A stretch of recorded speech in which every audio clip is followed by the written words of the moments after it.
What is going on, guys? It is your boy Cali Mac on the track Devil Right, bring it back, and we are back with Trash Sit Down episode 166. There you go. Hey, sometimes you just gotta deliver it nice and smooth, film. You know what I'm saying? Yes, sir.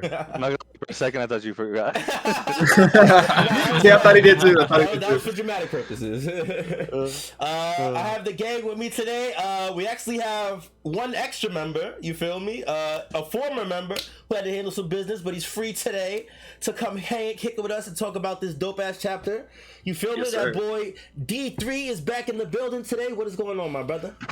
What's up? What's up? I had to be the real ship medic. I'm in med school right now, so I ain't had the time, but I'm here to come through. We had a later episode, so I want to yap about One Piece for a while. Yes, sir. Yes, sir. Yes, sir. Definitely nice having you back, bro. Hope you're doing good in school, all that good stuff. Oh man. yeah.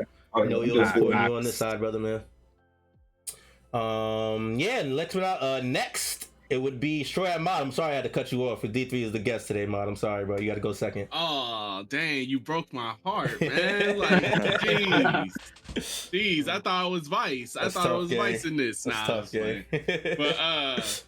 but nah, it was good. Now I'm happy D3's here. Wish he was here last week, so because that was agenda piece right there. Oh yeah, but... no, y'all would have been going at it. This would have been like 2 hours long. Hey, I'm down for the agenda today. Imagine D3 plus Blackhawk. Oh, it would have been crazy, yeah. especially with the Zoro. Yeah, we would have been here. Nah, but I'm good. Happy to talk about some One Piece today. Yes, sir. Yes, sir. Yes, sir. All right, that boy Mr. G in the building. What's going on, my brother? What's good, everybody? A few shout outs. Shout out D3. Thank you for joining us today. Glad to have you back on. Shout out to my wife and also happy Pride Month to those of you, for everyone. I was there today with my wife and NYC for the parade. It was nice. So that's what we're doing an episode later. So appreciate you guys for letting me go, and then so that we could do the episode later today. I still want to be a part of this chapter because this chapter was awesome. Yes, sir. Also, shout out to my boy Maz and Kat who had their baby shower yesterday. There's a funny ass video of me eating baby food on social media. If you guys want to see, but yeah, he was my best man. So they're having their first kid, having a boy. So very excited. And finally, I know Callie's gonna enjoy this, and why not since he started. My boy Donato, shout out to you, got me these amazing poster. You can see it for a second. Oh, that's the gold. Yes, it is. Dungeon Crawler Carl. Made by Matt Denman. Poster of Carl right there. Oh, that's fire. Also, Gotta be doing that. Yeah. Gotta be doing that. Come on. 4,119 Princess Donut, bro. Like this. That's cool. I love this one. Yeah. That's really cool. Yeah. Thank you. He's actually the one that put me on to Dungeon Crawler Carl. He's always listening and to the pod and everything like that. So thank you, brother. It was awesome. So I can't wait to frame these and put these up. But yeah. Yeah. All right, much love. Shout outs to that. Shout outs to your homie. Definitely a dope present. Dungeon Crawler Carl is Pete. Yes. Yeah, you know what's so crazy? I was about to go off on a tangent, but this is the One Piece podcast. I can't do that. But go read or listen to Dungeon Crawler Caller if you have. That shit is Pete. Please. Last but not least, that boy Whitehead's in the building. What is going on, my brother? What's going on, man? I'm chilling. I'm just excited for the chapter. Honestly, is a lot of interesting stuff, and I'm ready to talk about the craziness in the chapter. Yeah. And shout out to you for the fucking hilarious title because I'm excited to talk about that specifically. I just think of that Family Guy skit. You know what? If you know it, you know it. I ain't even going to go into it. But if you see the YouTube title and you've seen Family Guy, you know what I'm talking about. That's all I'm going to say. Yeah, let's get into the chapter. Let's just do it. We got a lot to talk about. We got a lot of people here. We're going to have a lot of convos. Let's get into it. Chapter 1153, The Birth of Loki. We are back on the cover story. We have Yamato meeting up with the Daimyo of Ringo, who turns out to be Kiku. Really dope meeting between the characters. I don't think there's much of relevance necessarily, important like plot relevance here, but it's dope to see them meet, and we see that Yamato is still continuing her pilgrimage across the land of Wano. She's pillaging everything. Yeah, that's why I was like, wait, that's not right. But yeah, not too much to talk about here, right? I don't think there's. That and I think right, that lady is someone on the bottom. She Yeah, was the someone. mafia boss. Right, the mafia lady. Yeah, Yeah, that's about it. Boss Ocho. So, Remind me who the yeah. mafia boss Yeah. is. Remember that guy, the guy that can turn big? I think the guy that taught Luffy Rio. I ain't gonna lie, bro. I feel like 9 out of 10 times, if you have to start a sentence with "remember," I'm cooked already. It's the old. I'm It's not the old gonna dude in lie, the prison. bro. It's the old dude in the prison. Wait, that you know taught- this one though. The old dude in the prison taught The Luffy dude Rio. that taught Luffy Rio. Yeah. Yeah. Yeah. Yogoro. Yo, Yeah, I remember yeah. when he turned into an ice demon on the floor 1. Yes. And they were gonna kill him. Yes. She was one of them. Yes, you're right. I see. You're right. Okay. There you go. Cool. Awesome. Scrub though. I don't give a fuck about it at all. Yeah, like, I feel like I'm not wrong for not remembering her. You know what I'm saying? Like, yeah, at all. Alright, let's go. Yeah, there's not much to talk about with this one. We still gotta wait for more. Yeah, let's get into the actual chapter. And we start this chapter off where we ended the last chapter with the history of the former King Harald of Elbaf, currently Prince Harald, in this flashback. We start this off seeing him with Dorian Bragi. We find out that he grew up with these two, but because he had ancient giant blood, he was bigger, stronger, and he also had the noble status, being of royalty. This is how he got his inflated sense of self, why he had a big ego, and basically how he became a jerk. We even see here in the first panel with him, we see him saying everybody outside of Elbaf is so tiny and pitiful. He has a god complex, and he has a whole bunch of yes men who are telling him, of course, you're right, and just completely agreeing with him. So his ego's out of this world. We see that he's come across a kingdom in the New World, Bunt Kingdom, where we see a circus, where they have seemingly enslaved a giant as one of their main attractions. We see the ringmaster telling everybody, come one, come all, come marvel at this large woman. And we get her name, Ida. We see the Ida roaring at the crowd as if to scare them away, as if she's upset. And we see Prince Harald looking from afar, seeing this and getting upset, with his opinion of giants compared to humans. He's like, how did this happen? Yeah. So we actually get a scene cut here to the Harald and his crew destroyed the village, the circus, and they have quote unquote rescued Ida. Harold's like, no need to thank me, I'm the king of Elbaf, I got you, don't worry about it, we giants. Ida proceeds to slap the ever-loving shit out of this guy Prince Harald. like this dude it's so crazy. This dude has been getting built up as like this hardcore dickhead badass who don't take shit from nobody. And the minute he gets bitch slapped, this next panel underneath it, he deadass looks like a Disney character, bro. That's my favorite panel of the chapter, bro. That panel on the bottom left is hilarious, bro. He deadass looks like a Disney character with big old fucking ball eyes, bro. The whole persona switched, bro. That shit was crazy. I'm not gonna lie. But the art style changed, No, literally art style changed. Like I like that from Oda though. He really expressed the emotion that King Harald felt getting hit, because I'm sure this is probably one of the first times ever even been hit, honestly. Yes, definitely. And not just that, but like he thought he actually did something right, for the first time, like by saving her, and then just to have that shit slapped back in his sent back in his face, like he's just shook, like what the fuck, definitely a funny panel, mad funny panel. If this was like a comedy, some type of comedy manga or something like that, I swear someone will point out his art style changed. Like that would be like my hero does that a lot. That'd be a funny little meta joke for sure.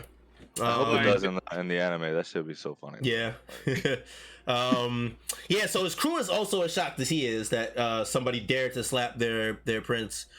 And we see Ida tell him to turn the ship around and that she needs to apologize for all and tend to all the people that were hurt. We see Harald like, what are you talking about?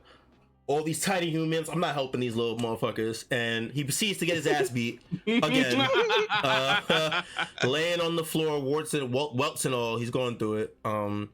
And we find out the true story that the circus actually saved this giant eater's life when she washed up on shore and gave her a job. So she was pretending to be captured to help fund the circus and make money. Because she was hurt before, so from being drowning or whatever. Right. So she says that they were kind enough to help her make a living until she was fully healed. One thing I thought was cute was you see a little lightning and a little maybe Conqueror's action right there after she beat him up. Yeah.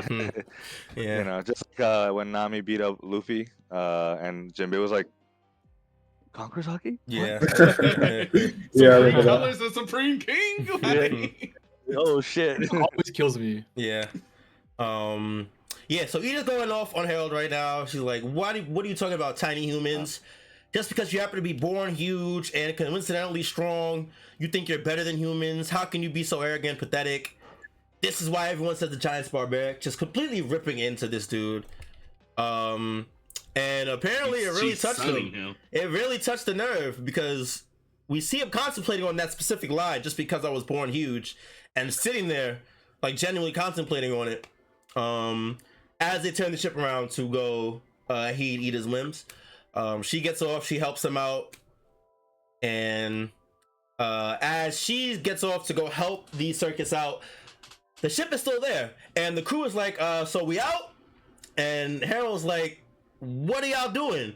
Go help her, stupids. Yeah, he basically says the town is tiny, it's easy work. So he sees had a complete change of heart, and this is definitely the start of his character arc for sure. I gotta say that is the quickest 180 I've ever seen in my life. Like, yeah, no, it literally took one interaction for this dude to completely change his entire outlook on life, which is pretty crazy. Yeah, I can't lie. like it's just insane how fast that was. Like, don't get me wrong, like, but you know what? That's a good thing. But... That's the power of a woman, bro. I ain't gonna lie to you, man. Facts. The power of a woman. I ain't gonna lie to you. You called it last week, so I'm coming. No, Mr. definitely did call it. He did. He definitely said straight up, it might be a woman that causes Harold to, change, and lo and behold, it's exactly what happened. Yes, sir. Yeah. She also asked like a question that was really cutting, right? Like he never even thought about it at all. Like this is just a coincidence, right? Right. Like, or well, I guess he took it as a question to himself. And again, you see like the beginning of the first page, you see the black bars that signal that like time passed. Right. And even the whole page, he didn't really say anything, right? He only saying anything in response to a question. He goes on to not say much. I feel like. So like I like in this page at least, like I think I agree with you, it is quickly, but also I feel like I did get the sense of time like passing. Yeah, it wasn't like this little thought. Yeah, it wasn't like 100% like he like the King Harold we see like later, but it was just crazy I'm saying like he went from deep quickly. Yeah. How he's like, oh, humans are this, that, and the third, and he's yelling at her and she just suns him. And now he's yelling at his men to go help. Like, that's just funny. That's hilarious. Like, no, it's funny. Because if he really was set in stone, or not even set in stone, but it somewhat changing, but still felt some type of way, he could have just left her. He could have just been like, all right, we'll drop her off and just leave. Like, like, but nah, he's like, are you guys idiots? Go help her. Like, like, it's just funny. Yeah, it's definitely, this is definitely the start of the change of art for him for sure.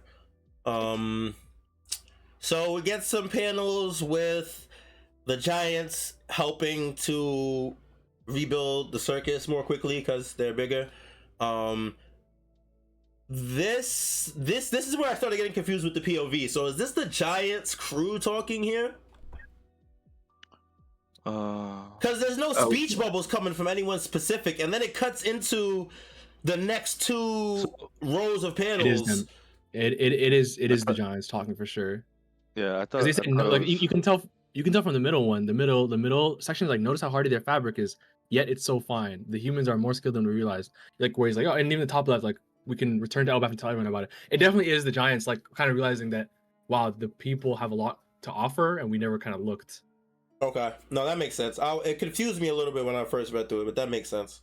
That's fair. One thing I thought that was a little interesting was that they mentioned like that the fact even though the giants are big and they could build things fast because they're big, they actually have a construction method that's not known to the rest of the world. You know what I mean? So Yeah, that's that's something really cool. to think about. That might come into play later, especially for like Frankie or something like that. Yeah. Oh, that is interesting. Yeah, that's a good point. Yeah, that's fair. Yeah, so we get panels of them rebuilding. We get Ida taking Harald to apologize to the ringmaster of the circus. And eventually Harald does warm up to the circus, the humans, and everything in general. And in the last panel, we see, of course, the now iconic Nika dance going in action. And they're all dancing merrily in the night. Very beautiful. We get one of the go ahead. I just want to say about the Nika panel, like the Nika dance. This is, I think, a bigger one than usual, because the moon is out, and I think in the panel in Skypiea, you see the moon very clearly. I'm gonna send a picture. Actually, it will be more clear when you see the picture. When you see this panel in Skypiea, there is a moon, and it's in the shape of a D very clearly. And then you see Luffy doing the Nika dance, and so I think this is a more not important, but like this one stands out to me a lot compared to the ones we saw in Egghead. Okay. I see. Okay. Yeah, there's something to that. There's something to that moon there is all I'm trying to say. Do you think this one looks like a D? I feel like this is just a regular crescent. No, definitely not. But the fact that the moon is there at all, I'm like, okay. I'm just because of the moon is there. Okay. It's so like front and center in my opinion. I couldn't miss it. This is the crescent moon. Wouldn't that be? This is the crescent moon. Wasn't that? It's something, right? We heard about the mural, right? Yeah, Kazuki. We heard about in the mural. Yeah. There's something to that. Okay. So there definitely is something to it. Yeah, it's definitely something to keep in mind for sure. Thanks.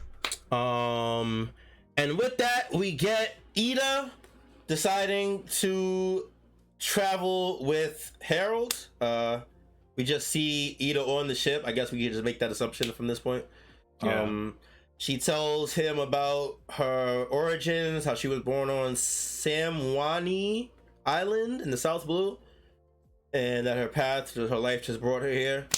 And we get a very interesting thing here. Confirmation, I would say. Yeah, that Harald asks if Ida crossed the Serpent of Blood, to which Ida replies, "You mean the Red Line?" And she says, "Yes, which is why I can't go back home." Serpent of Blood, I don't think that we've heard the term, but not in this way. We heard the term when Dory and Broggy, right? Yeah. When they were getting the Straw Hats out of Little Garden, when they were doing when they did the first time we saw that combined attack move, that like Hakuku Sovereignty, they said the only thing our swords can't break is the Serpent of Blood, and everyone's like, that probably means the Red Line, and boom, now like literally like 20 years later, it's just such a sick thing. Yeah, it's so cool. Oh, the sick. Yeah, so we see them going through life, more or less. We see them have experiences with each other. I don't know what they're doing in this first panel up here. Just playing with humans, like you're just looking at them. I think they're very primitive. They haven't seen like, these are like almost look like Skypeans, like at least before they went up. Yeah, that's what I thought when I saw it. Yeah, I just didn't think because they didn't have the wings yet. But I think it's like this might be the island before it goes up all the way to Skypiea or the story of Nolan. It's gotta be a different island. Yeah, it's gotta be a different island because of the time. Yeah, I'm about to say, it was like 400 years ago or something like that. Yeah, because the story of Nolan was like, that was like 300 to 400 years before the series. They also remind me of like them, like the Shandians, which I think is a good shout, and also the people that taught Chopper. Yes, that's a good one. Yeah, that's a good one. We're like having I didn't think about birds. That. Yeah, that's definitely a good one. Okay, yeah. The tattoos are crazy too. Yeah, they're on this island. We do see them. The guy Harald eventually give them a fish. It looks like. Shark. Yeah, shark. So you definitely see him starting to warm up towards humans in general. We also see him inviting Ida back to Elbaf with her. And that they're not as barbaric as they say, and she's like, maybe I was mistaken about you too. We see his crew commenting on how Harald's starting to change and how they bet it won't last long. And then we get, I think this is actually unintentional comedy, or maybe it was intentional by Oda, because they're like, this probably won't last long, and then we cut to like however many years later, and the first thing he says is, "I wish to atone for all my countless crimes," like clockwork. I don't know the exact time difference between when the flashback started and 105 years ago. When did it start? I think it's just 2. 2? Yeah, I think we started 107 years ago or something like that. Okay. Yeah, so Harald says he wishes to atone for those crimes. And that he understands he's out the country more often than he'd like to be, but he's trying to connect all the islands and the lands, and learn about everything that all these other lands have to offer. One of the people so we see him saying this to a crowd, and one of the people in the crowd calls out that Dory and Bragi are still out being giant warriors, raising hell. Harald goes on to say that Dory and Bragi are good friends, and that they've always been eccentric, and that they've always generally been cordial with humankind, and they follow code of honor. Mm-hmm. They just like to fight. Right. That's it. Yeah. Yeah, right. And he says that if they do get too rowdy, we'll reel him in. Well, he'll handle it. We get to see Elder Yarul, still old as hell. I don't know who this is next to him though. Isn't it Logan? Or the one that got killed by Big Mom? No. Yeah. Because their names are kind of like, it's Jarl and Jarl. So Jarl's the one that lives. We see him in the bottom left, and Jarl is the guy that Big Mom kills. Okay. So it's like the two chieftains. Okay. Yeah. Yeah, so we see them commenting on how everything is changing now, and how much Harald has changed, meeting new people. And they say Harald, no, Elbaf is blessed with good luck. So we cut to Harald, looks like interacting with more humans.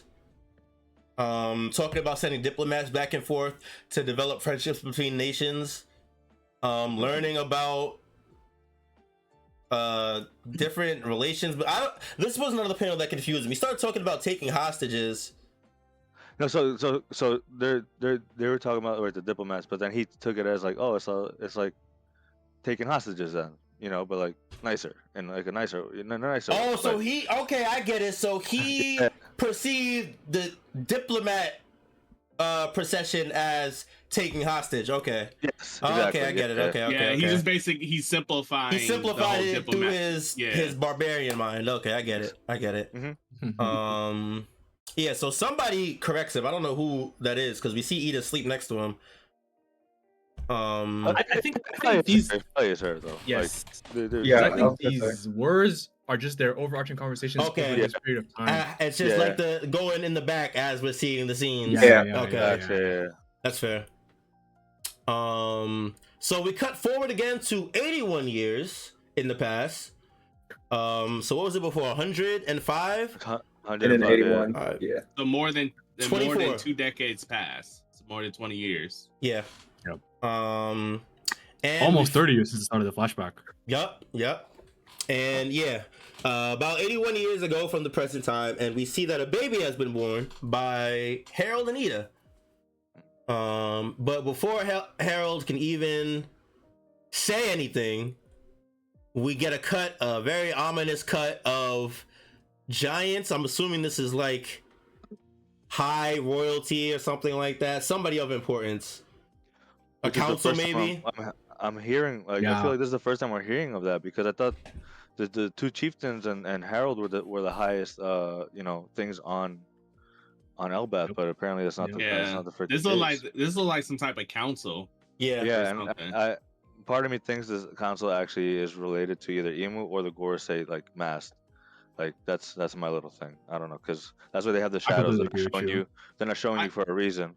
Yeah, but I thought, I ain't gonna hold you, when I interpret that, I thought the reason why that they had those shadows like that is because I'm interpreting this as like a very dark themed thing to be happening, because it's segregation based on lineage and agreed, and all that. Yeah, that's true. So I think it's like just very ominous to even do that, because it's like he's all happy and stuff, and then you just get this dark panel of like, yeah, you were forbidden from marrying her, and you know, she's must be pure blood and all this other, those are very negative themes. So it's like, so I can see why they'd be shadowed, regardless of whether, I mean, it could be true about the emu thing and all that, but no, I do know what you mean, because like, especially with like royal families and stuff like that, like they always do like arranged marriages. You know, like you don't want, so like in Aladdin, like you don't want Aladdin, Princess Jasmine marrying Aladdin, right? Like you want her to marry another prince.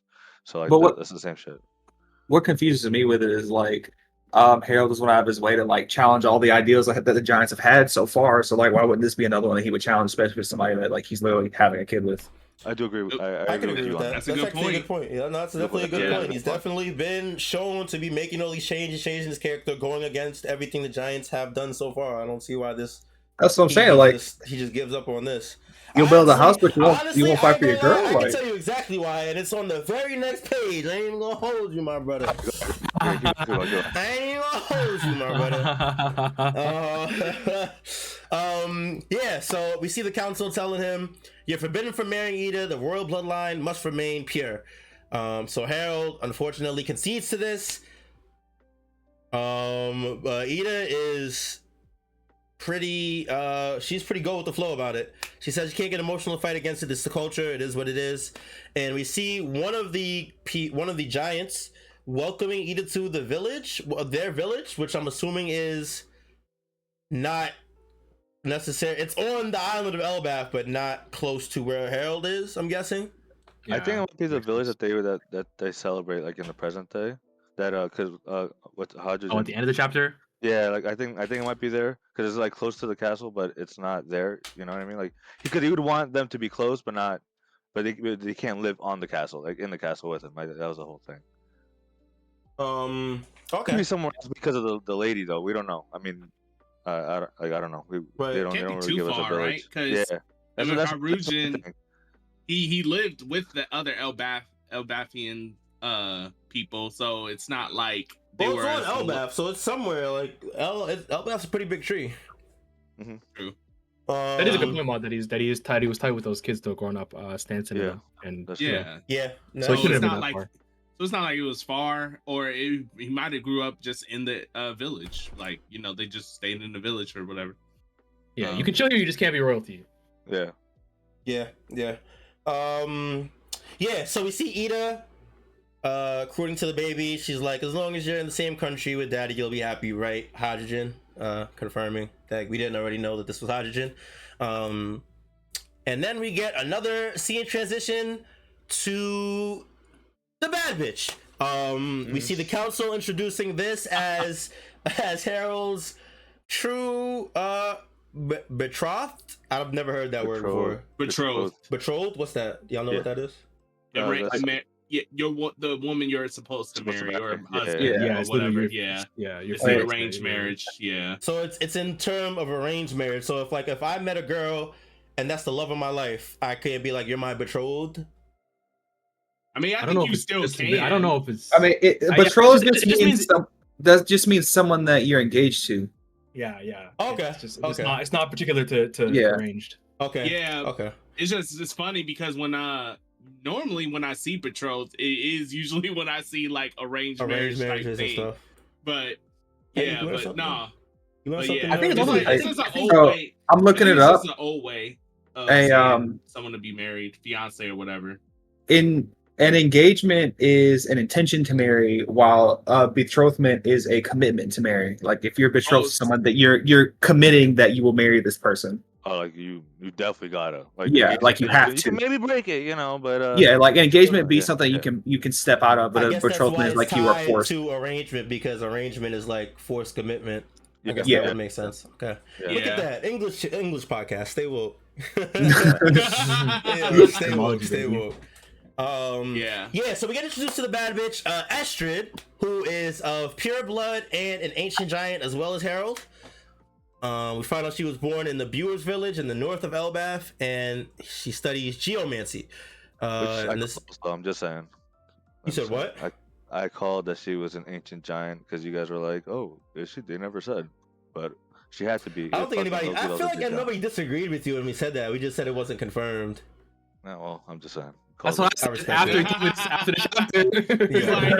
He's like, well, y'all gotta hold that anyway. He's like, you can say your That's real. uncertainties, but I cashing in. I'm cashing in that's on real. all my predictions. That's real. You gotta cash them in when you get it. I ain't even mad at it. Yeah, so Well, we see the council. Best, Callie. Yo, chill. So we see the council saying that this is the one worthy of being queen, and we see her immediately swooning onto Harald, saying that it is her fate to love Harald for the rest of her life, forget about Ida and the child. And before Harald can even like say a word, she immediately gets to queening, and starts rearranging stuff. Starts talking about the spirit is escaping to the east, and the mirror is in a 5-star kill position, and that it needs to be destroyed. See, like with this here, I can't tell if this is like actual info that I need to remember, or if this is just Oda conveying that she's a nut job. Nah, Yeah, dude. D3, go ahead. Oh no, I was just saying. I just took it as like she was one of them like chakra type women or whatever. Well, I mean, Where I do agree with that, but I think there's something to it. The fact that they're saying that she's from the North Brewers Village or Alcohol Village, they said in TCB, like poison, right? You know, because alcohol is all poison and all that shit. But the fact that like you see the shadows, you see like how she's acting and she's talking about the spirits, about the 5-star kill like position, like. What do we see? Like the 5-star pentagram? That was like that was one of the main things that made me think like maybe I should pay a little bit more attention to this. Because my first thought was she's just a weirdo earthy bitch, but like the 5-star and thinking about the pentagon definitely made me think maybe she might have some. And then there was a mention. Oh, we didn't get to it yet, but there's gonna be a mention of wind and earth. And if we go back to the mural, what did they say was the enemies of the sea, the wind god and the earth god, or something along those lines. So like, there's definitely some connection there. Okay, that's why I think definitely. I definitely think it's something to at least keep in mind. Yeah. And we see her gift Harald a steed, a really freaky ass steed, which honestly now that I'm thinking about it might lend more credence to the demon shit, because what the fuck are you doing with this 6-legged horse with fire spires coming out of its back? Like 8 legs, bro. That's just wild. Now, I saw that horse and that instantly made me think of fucking what's that nigga's name in Blackbeard's crew? Pegasus. That's got the horse. Like it's the Stronger. Yeah, Stronger. It immediately made me think of Stronger. I'm like, oh, that horse a demon, huh? Yeah, honestly, there's definitely more credence to that 5-star mirror thing. I can't lie, because this is weird. This is a weird gift. Yes, dude. I am with Mista on the council, because I think even the way the council appeared, they're just so fucking ominous. I know, like I agree with Mod that it would be that way either way. They're doing some fuck shit. But I still just think like the exact same orientation in both 2 panels they appeared in. Nothing else is in the panel, and also the shadowy figure just reminds me of the Goro State when Sabo saw them, right? Yeah. But and I saw this, and me and my boy AJ was in the YouTube chat. We talked about it. We agreed, like, okay, the fact that its name was Ashura in the TCB, which might be which is like a destruction demon or something like that, right? Yeah. Which might be TCBism. You never know. Right. But also, I was like, yeah, this is on some Emu World Government shit. There's something there. But I heard in a video today, I think it was New World Artur, his video, that Odin in Norse mythology had an 8-legged horse.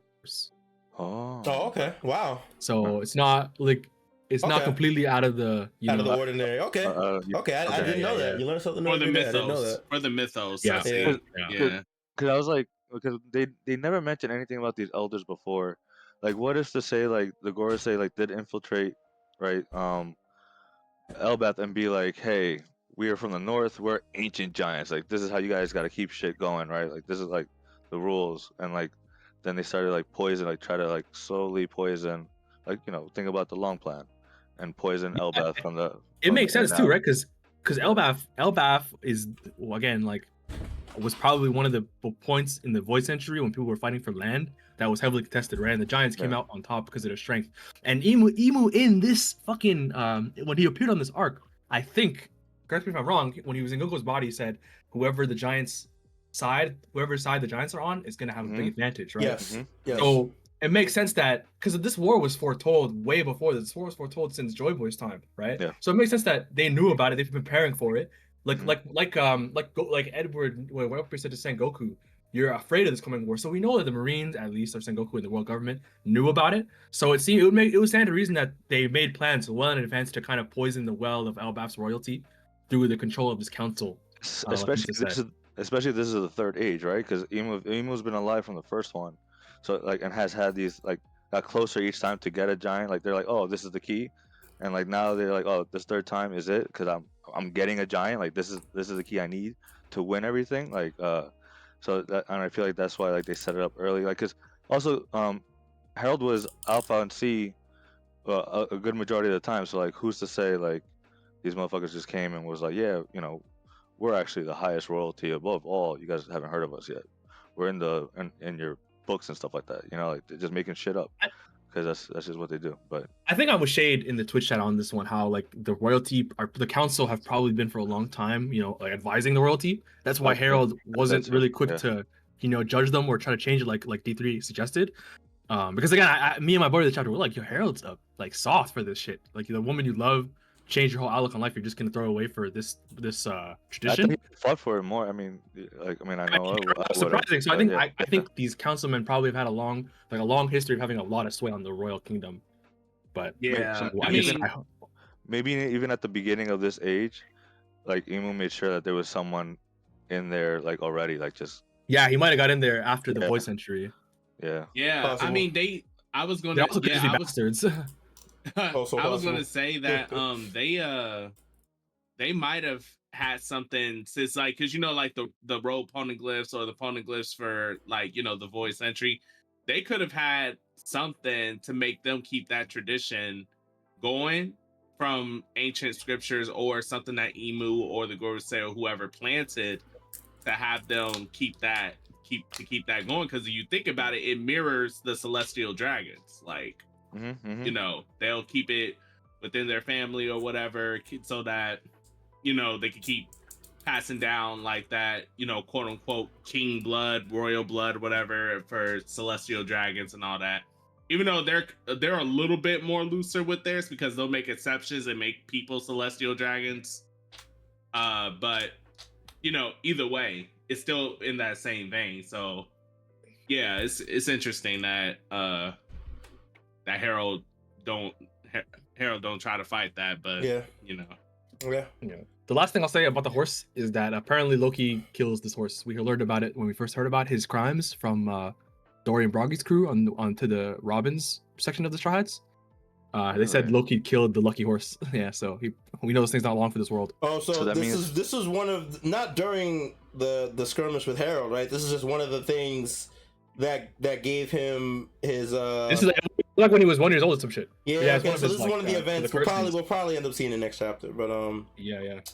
Okay, all right, cool. That's definitely good to know. No. Let's keep it pushing. We have what's I just know her as bad bitch. What's her name again? Estrid. I'm surprised you know her name, Callie. Yo, just give me a little bit. You know it's gonna get in my memory soon. Estrid immediately after she gifts the horse to the king, tells the guards to bring all the jewels and gold in the treasury into her chambers to ensure that the fortunes of wind and earth are sent in his majesty's direction. Yo, I couldn't even get through that sentence without like that's just bullshit. Like what? Exactly, bro. Like what? She said I need all the jewels and treasure in my room, so the fortunes of the wind and the earth are sent in the king's directions. Like what? No, I was reading that, bro. I was like, this is the dumbest shit I've ever read in my life. Like, I don't know how Carol like them traditions must be mighty strong, bro. Because that's crazy. This last part is where I'm like, okay, she is definitely like she is what's the word I'm looking for? Dragging this shit to like you know enrich herself and take advantage of everyone. Yeah, for sure. Because she's all the jewels. It's like that shit. Come on, like be less transparent, bro. Like no facts. Yeah, the last thing is she does say that the king and I from this point forward will only use fine silver to eat all their meals. Or you even see one of the guards asking in the head, like, is she just after luxury? And then we get another flash forward to 70 years ago. Which is 11 years after. 11 years after this, correct? Yeah. So the sea has become more difficult, has made it more difficult to maintain trade between islands. That's Wano, by the way. It is Wano, yes. That is I was gonna Wano. say that. Yep. But we do see that the narrator saying that Elbaf's skill in navigation was the envy of other nations. They have discovered navigational advances. And we see Harald talking about a star to the north that never moves called the Pole Star, which I guess they use to help navigate. We see him holding a compass device as well. Have we heard of the Pole Star before? I mean, No, I don't think so. no, I just know Not like, that I remember. the North Star, just like from real life. Right. So I'm In assuming that this is the. TCB, Yeah. in TCB they say it. In TCB there's like a translator note. It's like it's the exact same kanji as North Star. So yeah. Okay, so yeah, it's the North Star of this world, more or less. And another thing that to mention, the fact that Elbaf's navigation is top notch, top of the world, just like their construction. So that is good to know also. Wait, didn't I say that? I'm bugging. Am I bugging? No, you did. I was just emphasizing the fact that like no, I ain't gonna lie. I thought you said. All right, never mind. I ain't gonna lie. It's good. It's all good. Yeah. So we cut again. There's a lot of scene cuts here. I ain't gonna lie. It's a lot of different just scenes. Like we're getting through this shit. I can't lie. I think Oda is moving, and this is what I kind of realized. Like, okay, I know we had hopes to see like the Brook stuff, or maybe whatever is between 160 years ago, but no, we're trying to understand Loki. Oda's on a mission right now. He's trying to get somewhere, 100%. We get a scene of Harald talking to. I'm assuming this is a bunch of giants. Yeah. He says that he's letting them know about his adventures. One of them asks if Harald met a mermaid, which he says that he has, as well as fishmen in their kingdom, where those with fish blood live. Then they talked about their king just had a newborn named Neptune, who we know as the current King Neptune in current One Piece. Yep. And he's basically just describing Fishman Island to them. So we see that he's been traveling a lot in these past few years. He's visited a lot of places. But He reminds me of Fisher Tiger.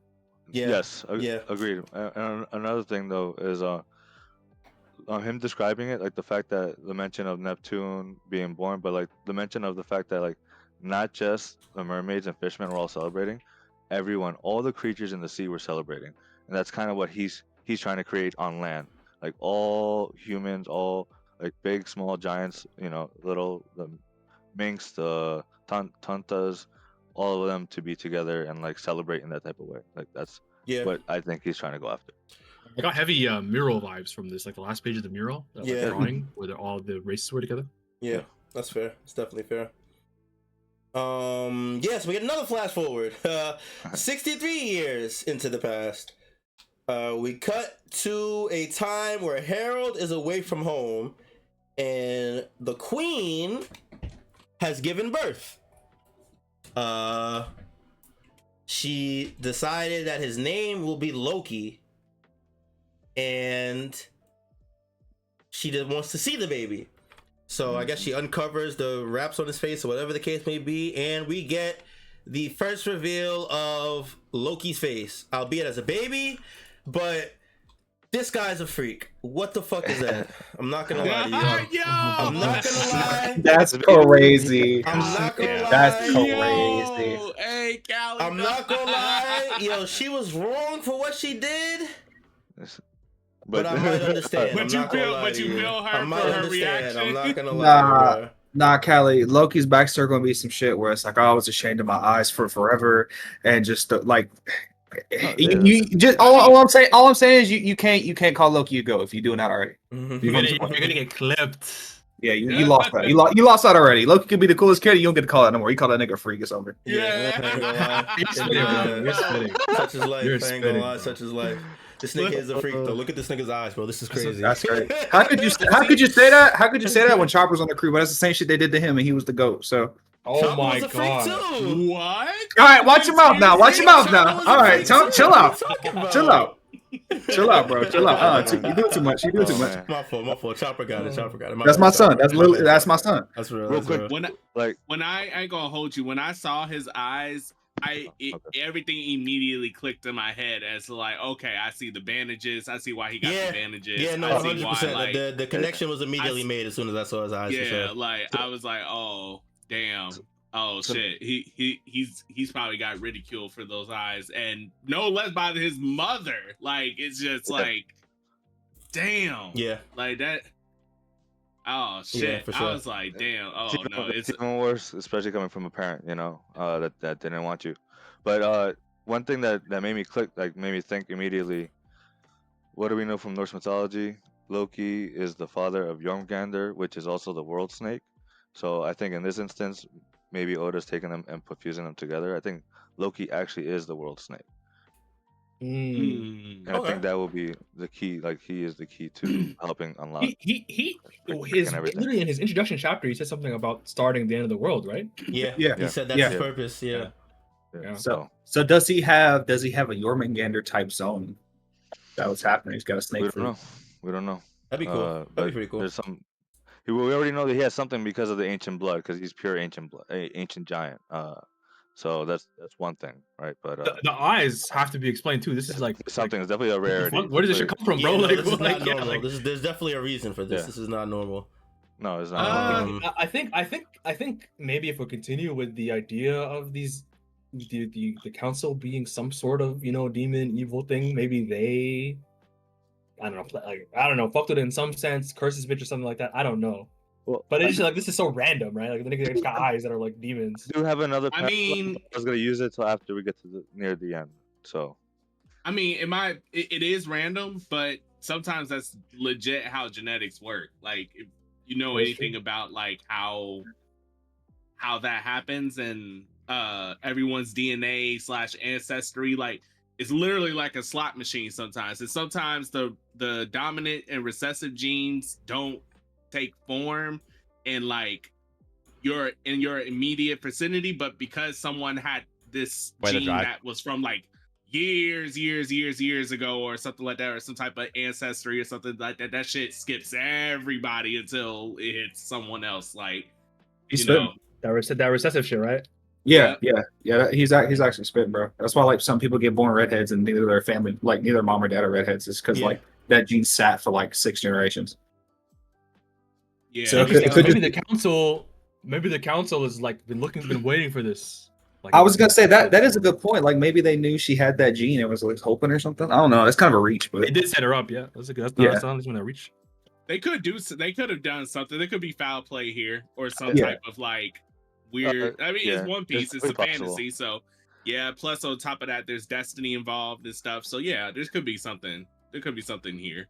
But I'm just explaining, like, if it's random, it doesn't always mean there's something to it more than like, the natural way of how genes work. I just feel like I do agree with you, but I do feel like with One Piece, it's always worth it to at least consider. Oh yeah, of course. There's another thing, and I will say I'm standing 10 toes that this dude looks like a freak now, but when his bandages eventually fall off in adult form, that shit is gonna be hard as fuck. I'm not even gonna lie. That shit is definitely. And you don't get to say shit about it. That's crazy. But you know what? I thought about it. No, you can't.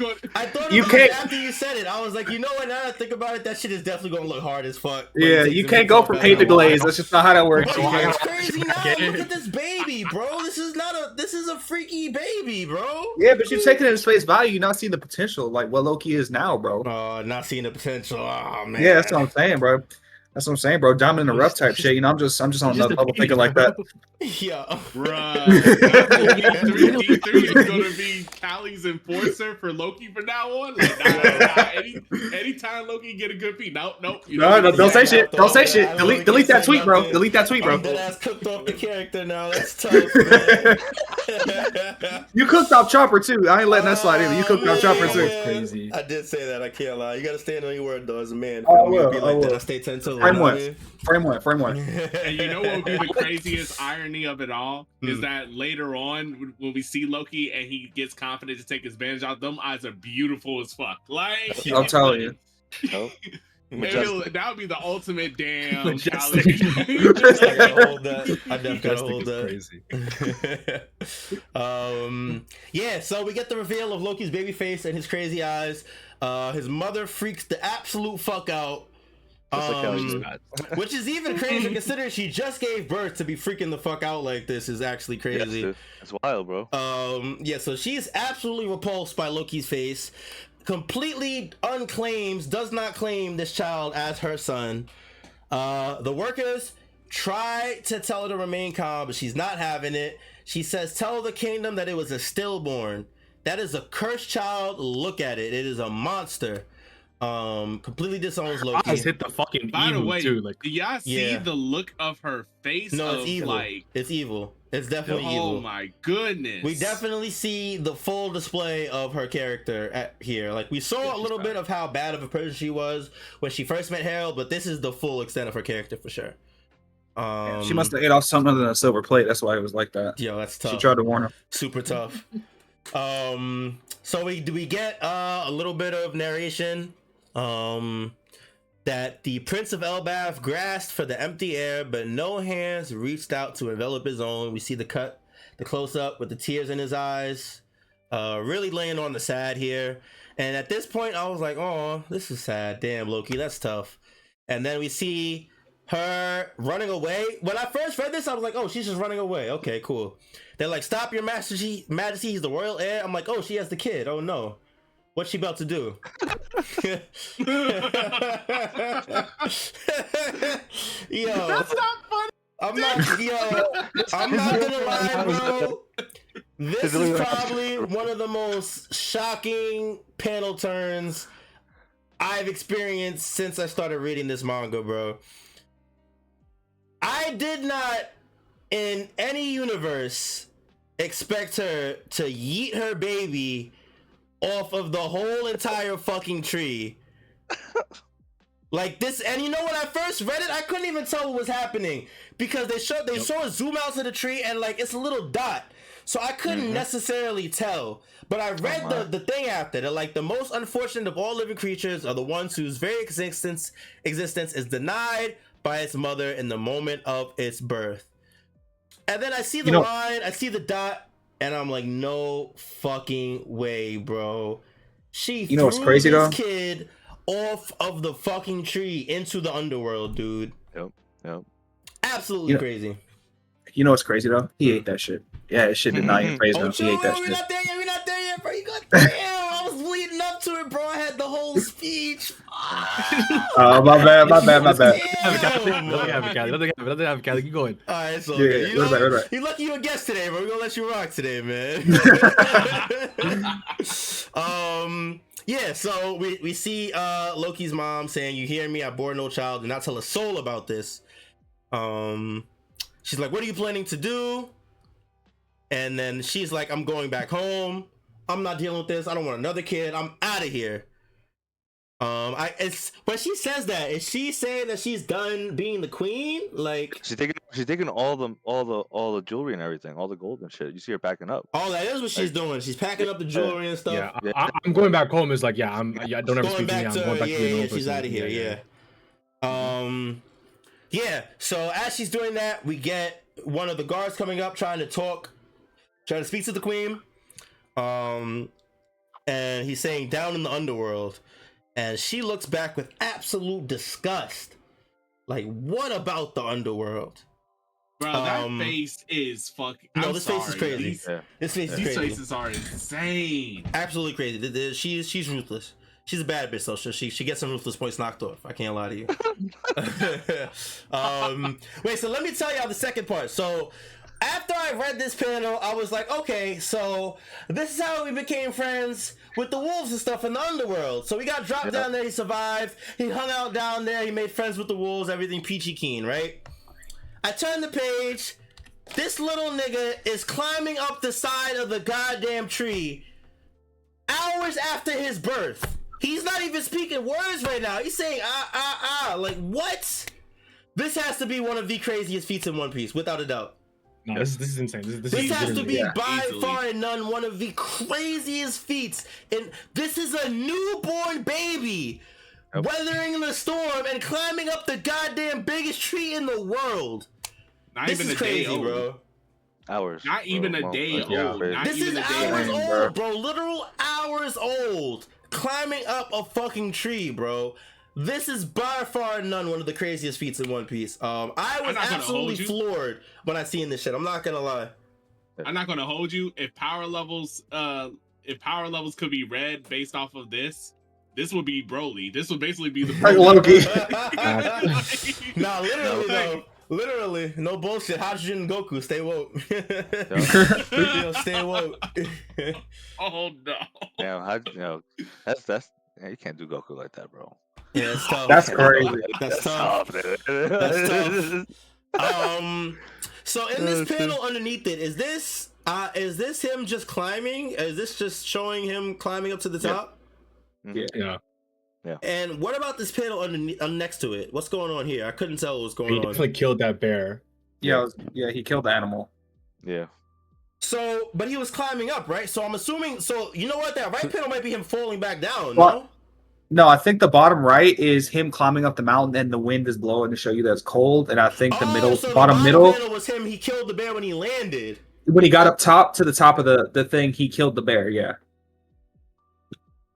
Wait, I'm not confused. That top of the thing part might have broken our ankles a little bit. I think when he landed, he killed the bear and then started climbing. And then started climbing. Yeah, right. That's how I perceived it. Okay. Okay, my bad. Okay. I'm illiterate. So we find out that the queen has fallen ill. I'm guessing this is another flash forward. We don't really get an exact time frame. But the queen on her deathbed says to get rid of the child, and that there was a prophecy before it was even born, and the prophecy was that King Harald would one day be killed by his own son. And then we cut to Harald, who's still trying to figure out national relations. We get a quip from him saying that the world government has stepped in to block his path again, and why can't countries be free to decide for themselves? And then we get another flash to Ida and Hydrogen, who we haven't seen since they left. Ida's asking if she can see the baby as well, since the baby is Hydrogen's brother. And Hydrogen is like, he's not Ida's son, so he's not his brother. And Ida just completely babies him. And then we get a cut, the end of the chapter, where we see all of the misfortunes that would fall upon Elbaf would be known as Loki's curse, as we get a silhouette of a young boy who I'm assuming is Kid Loki. Yeah, because we see him with that outfit before, with the club and everything. Yeah. End of the chapter here, man. Insane chapter. I don't think there's too much to go off of with these last couple of panels. We see that the world government has started to step in with King Harald's plans, whatever he's trying to do. We see that they're starting to some pushback with them, and we know that he's been able to freely do what he's been doing for the past 20 however many years. So that might be an indication of something. Maybe the government started to become more alert. This may be where Harald starts to work with the government. You know what I mean? It's maybe the indication of that.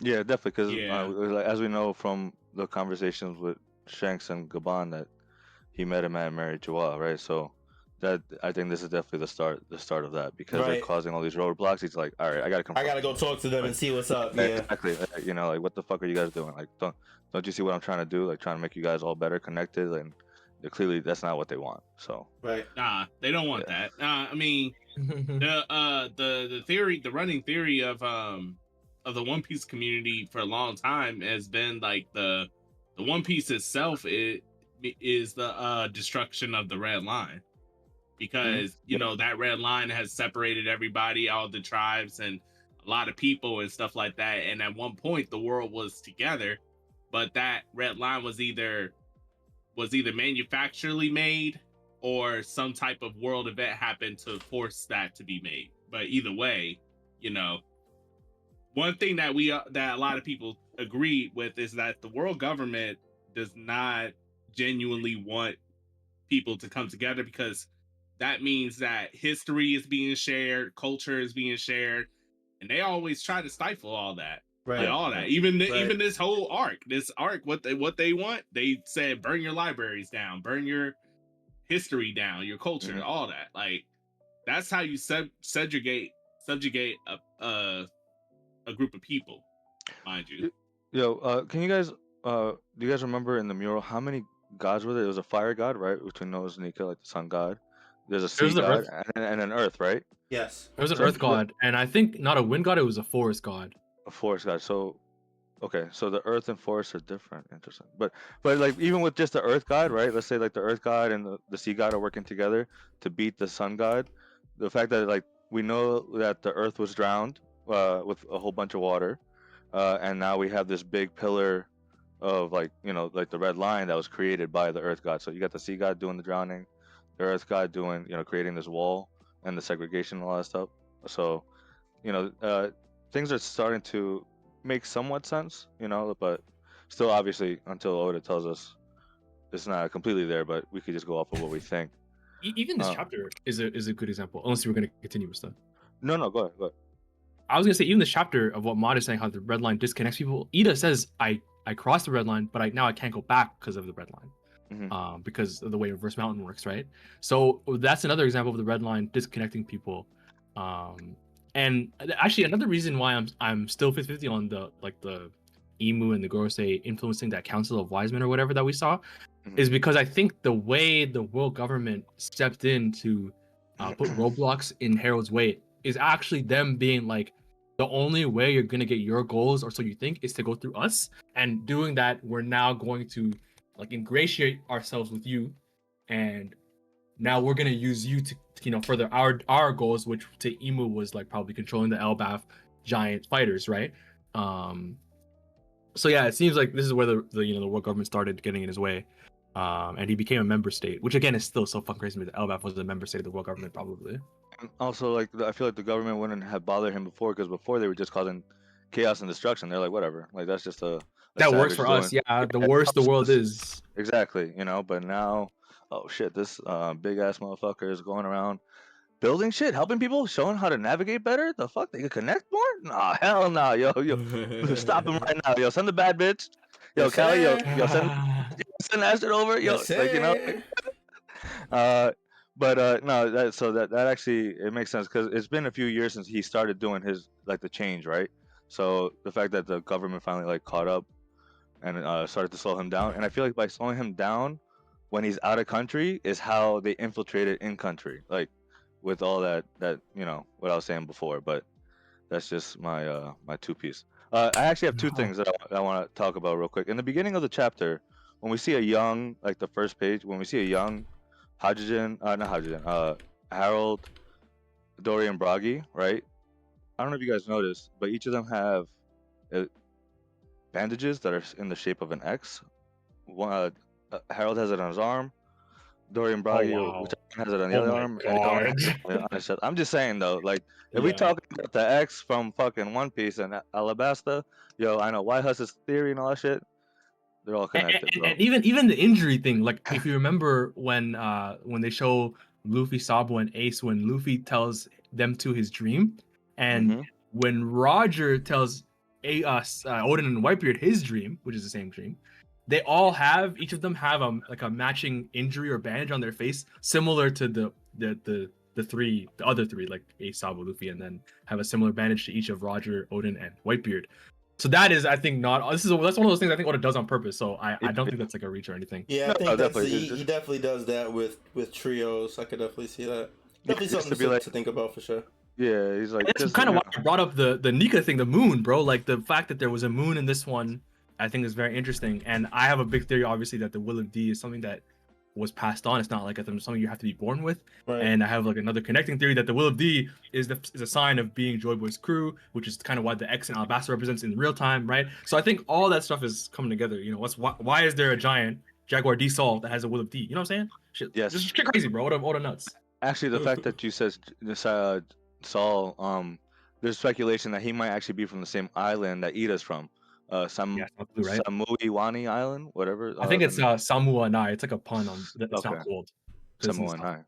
Oh, okay. Well, yeah. So there's theories that they don't, but there's no official confirmation that he actually is from there. But the fact that there's two giants coming from the South Blue, so just and they both have the same thing to say, right? The both like this is again where we hear that not all giants are barbaric. It's just Elbaf giving us a bad rap. Like the only people who have said that are them, right? So it's pretty interesting. Definitely something to take note of for sure. Definitely. So my final thing, I have spoken about the comparison because we all know that Elbath is Fable backwards, right? And there's a lot of it takes a lot of inspiration from a lot of mediums, right? So I believe Loki is actually the Alphaba of One Piece. Because Alpha, I'll tell you right now, Alphaba is the Wicked Witch of the West. When if you ever watched the movie Wicked, it starts off with her birth, right? Well, actually, it doesn't start off with her birth. You find out that the wizard cheated, had Elphaba's mom cheat with the wizard, and he like poisoned her in some way. So when she gave birth, she came out green, and then like the husband was like, this like he's like, what the fuck? That's the most disgusting thing ever. Like, she's green, like all like she's evil. Like, get this baby away from me. Like fuck, like this similar type of shit that what aside from like throwing off the castle of a building, of a big ass tree, but like shunned her, like really like just brought her down. Like, so throughout her whole life, she's just been like isolated and picked on and made fun of, and like her pops is always just bagging on her. So like that's why like everyone hates the Wicked Witch of the West, like because she always had a bad rap because she was green and all this shit. So to me, like there's massive similarities with Loki and Alphaba in this instance, and then also the fact that like like I said, we're in a fable. We've been over the rainbow, so Oda is just on one, and I can't appreciate it enough. So I just wanted to put that out there. Oh, hell yeah, bro. Awesome. Yeah, that's a nice parallel. I didn't even know that. That's cool. Yeah, definitely watch Wicked, bro. I'm telling you. I mean, you just spoiled the whole thing for me, so I'm not watching it. But no, I didn't spoil anything, bro. That movie is fantastic, bro. The music is so good. All right. Yeah. Anything else we want to talk about before we wrap it up? Gunko has a last name. Gunko. Almost forgot. Thank you, WYS, for remembering. So the volume, I think it's officially dropped or it's been translated. Yeah, volume 113. Yeah, volume 113. And within it, we get a pretty huge translation correction in which Gunko actually does have a royal surname, holy surname, whatever they call this shit. I forgot what it was, Meyer or something like that.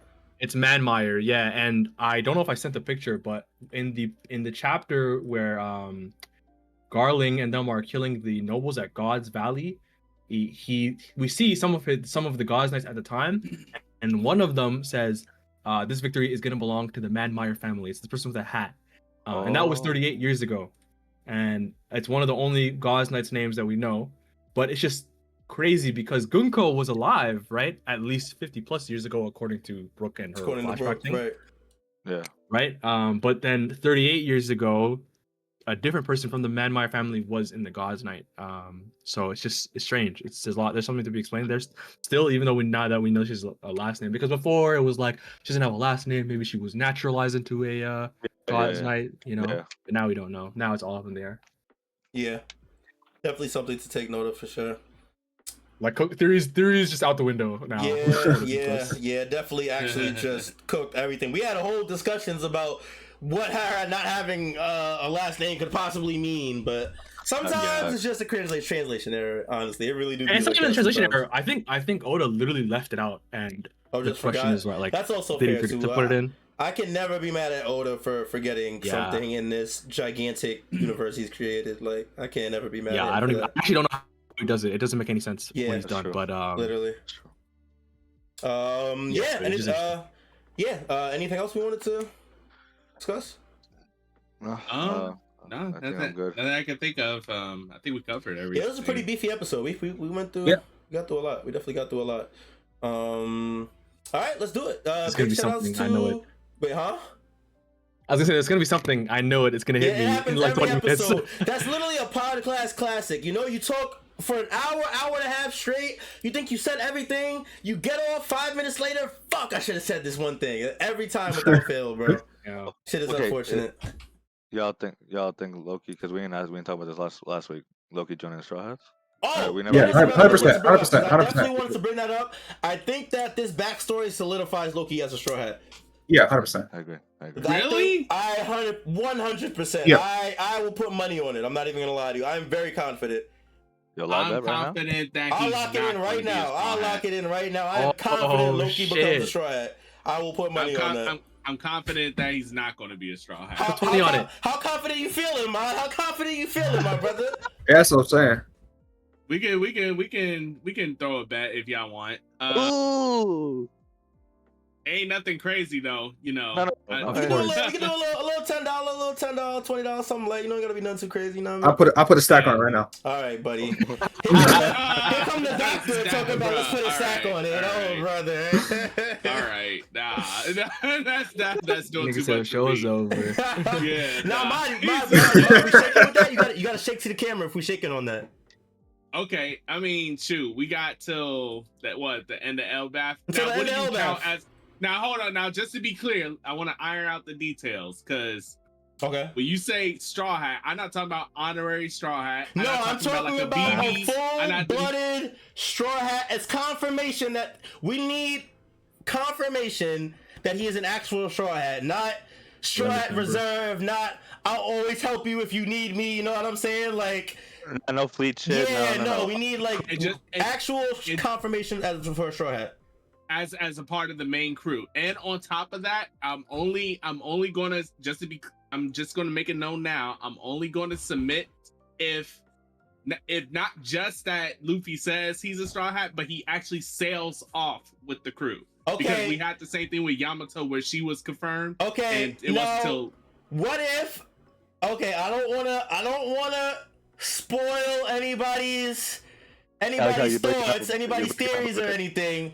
But what if Loki joins the Straw Hats, but for some reason doesn't make it off the island? It's a very specific theory. It's a very specific guess, right? But if that were to happen, right? And if there was some situation where it happened where we get confirmation Loki's officially a Straw Hat, but he dies or some shit, doesn't make it off the island.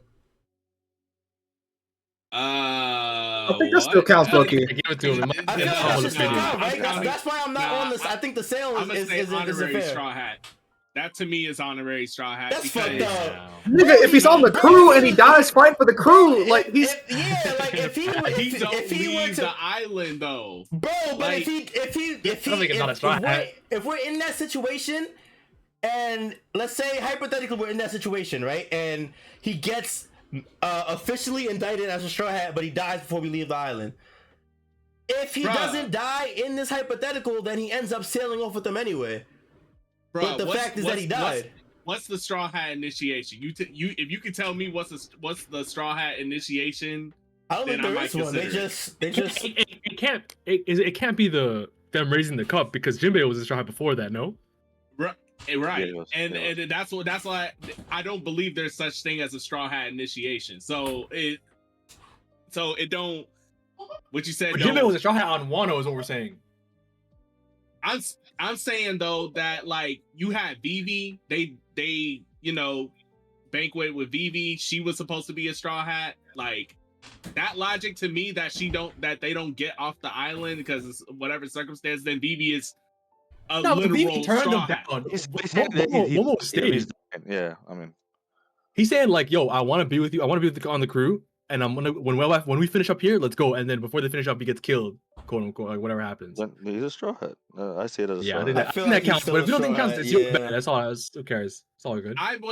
When I'm talking about a Straw Hat, I'm saying they go on adventures, they sail off with the crew, they leave their island, all that.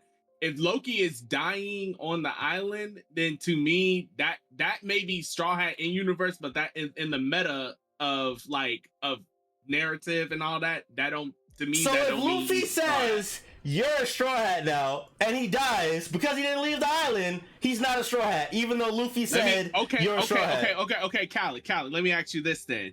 If if we're going based off of Luffy's word, right? Luffy said he's going to have 10 Straw Hat members. If Loki dies, but then gets another person on his crew, then is Luffy a liar? Yo, I ain't gonna lie, bro. You just broke my brain. I'm not even gonna lie to you, dude. That was crazy. You just broke the fuck out of my brain, bro. That was a if Johnny had 4 apples ass question, bro. I ain't gonna lie. If Johnny has 4 apples. Yeah. You're not wrong. All right, let's cement this. So. No, I mean, if Mod isn't gonna agree to what we consider a Straw Hat, then there's no bet, right? Because we're not gonna agree to the terms. You know what I'm saying? I'm not mad at that. I'm not gonna make him see my point of view if he don't agree, and that's just a difference in opinion is all. It's just, to me, he can't be dead and still be a Straw Hat because, like, is Luffy going to say like, oh, I don't want no one else in my crew because I got 10 Straw Hats, even though one of them is dead? What? I think Luffy would work like that, but I feel like that's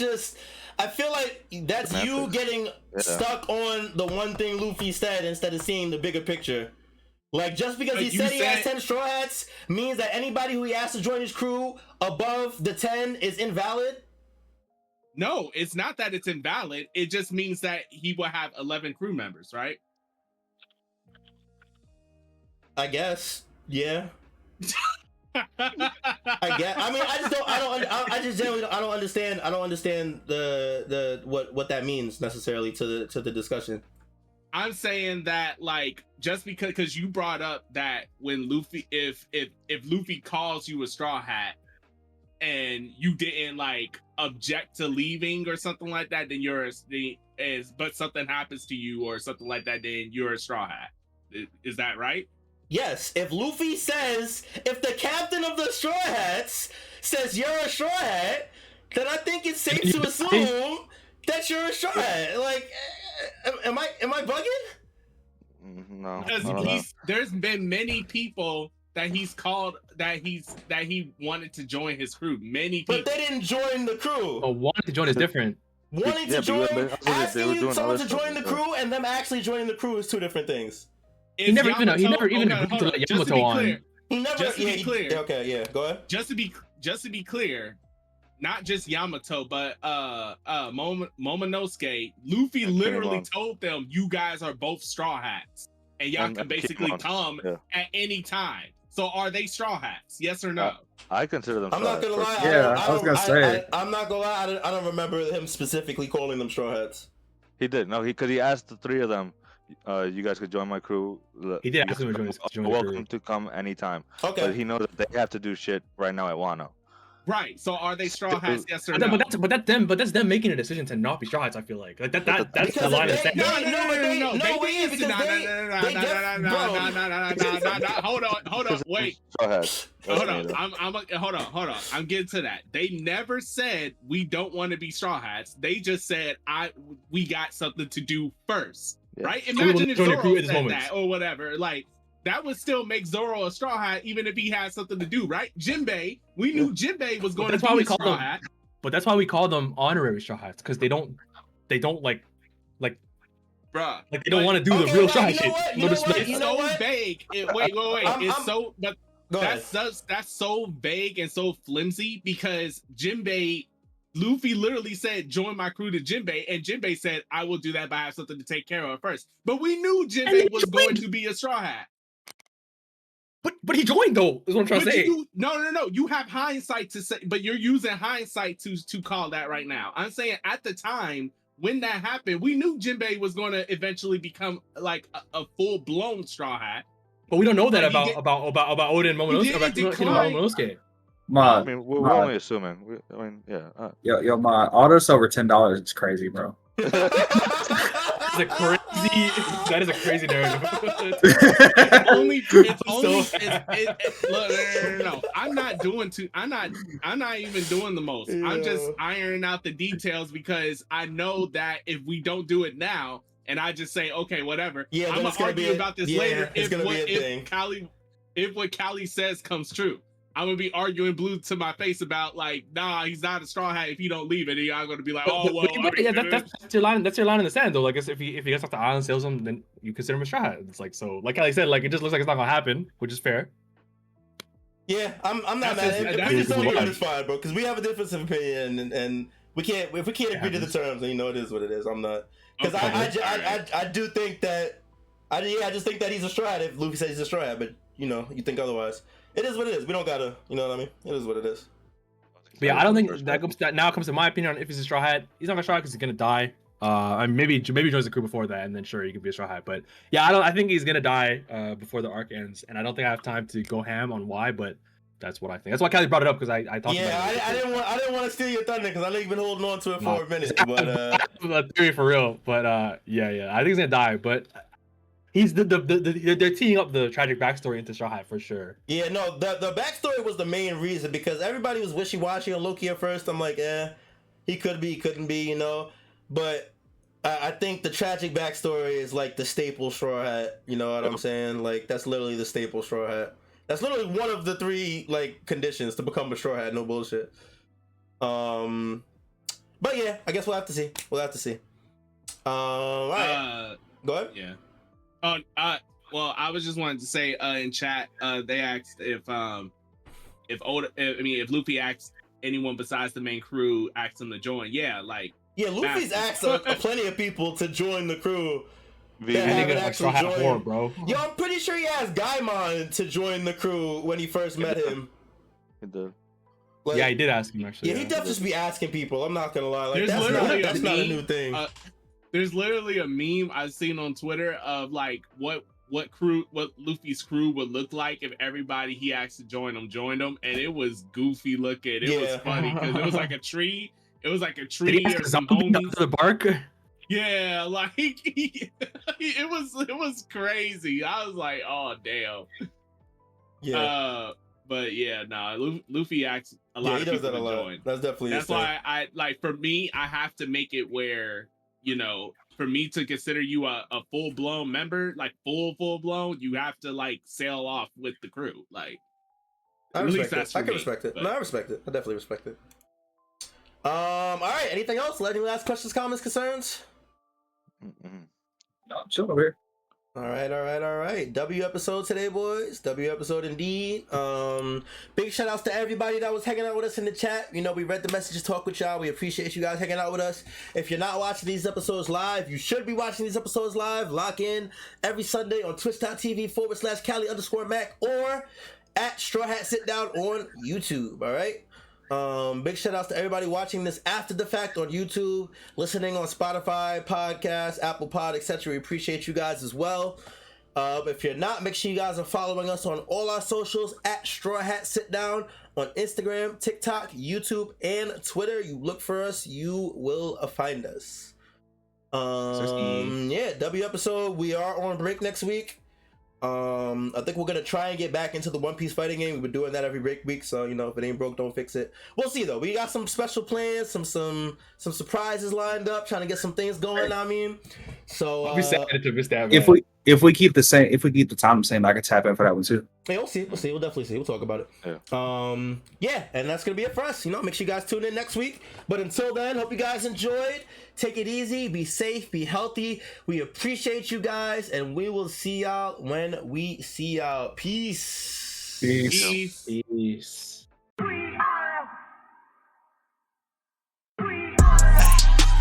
Who gon' get down? We are. This that Straw Hat Sit Down. We are. Who the crew with the fleet? We are. Who gon' piece that one piece? We are. Who gon' get down? We are. This that Straw Hat Sit Down. We are. Who the crew with the fleet? We are. Who gon' piece that one piece? We are. Straw Hat Sit Down crew in the building. We Corona to these other podcasts. We gon' put these people in their feelings when they hear this, and they know that they can't top this. We spit facts and we poppin' every time an episode is dropping. We see D3 in the corner, Mister, that's a real G with the green screen in the background. Got him looking like he in a real scene. We got Big Mod in the cut, always ready with rebuttals, but he bring the knowledge when we in the huddle, so you know the crew is never gonna fumble. And it's why us, last but not least, if you ask me, then Cali, mad at Cali. and make them rally around me. Every Sunday we gon' run deep, and we can't stop until we find out about that One Piece. Who gon' get down? We are. This that straw hat, sit down. We are. Who the crew with the fleet? We are. Who gon' piece that One Piece? We are. Who gon' get down? We are. This that straw hat, sit down. We are. Who the crew with the fleet? We are. Who gon' piece that One